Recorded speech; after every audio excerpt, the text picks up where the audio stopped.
সূরা কালামে আছে ঘটনাটি। এক নেককার বান্দা, তিনি যখন ফসল ফলাতেন, ফসল ফলানোর পর যেদিন ফসল কাটবেন সেদিন গরিব দুঃখীদেরকে এই ফসল একটা অংশ দিয়ে দিতেন। এই জন্য গরিব দুঃখীরা ফসল কাটার দিনে সবাই এসে দাঁড়ায় থাকতো, ফসল কেটে ভাগ করে এক ভাগ গরিব মিসকিনকে দিয়ে দিতেন। যখন উনি ইন্তেকাল করলেন, তার সন্তানরা চিন্তা করলো, আমরা তো অনেক ভাই, এই সম্পদ আমাদেরই দরকার। এখন ফসল কাটার দিন ঠিকই তো মিসকিনরা আসবে, কি করা যায়? তো চলো আমরা রাত্রে বেলা গিয়ে ফসল কেটে নিয়ে আসবো, মিসকিনরা টেরও পাবে না। এখন সবাই রাত্রে বেলা রওনা হয়েছে এবং আস্তে আস্তে কথা বলতেছে যে খবরদার তোমরা কথা বলো না।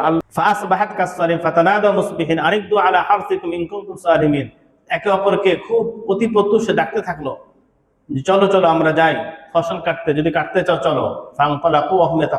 তারা চলছে এই অবস্থায় যে আস্তে আস্তে কথা বলে। কি কথা? আল্লাহ ইয়াদখুলান্নাহাল ইয়াউমা আলাইকুম মিসকিন, খবরদার আজকে যেন মিসকিন তোমাদের কাছে আসতে না পারে, আজকে কোনোভাবে আসতে না পারে। ওয়াগাদাউ আলা হারদিন কাদিরিন, তারা এই ফসল কাটার ব্যাপারে সামর্থ্যবান অবস্থায় রওনা হলো।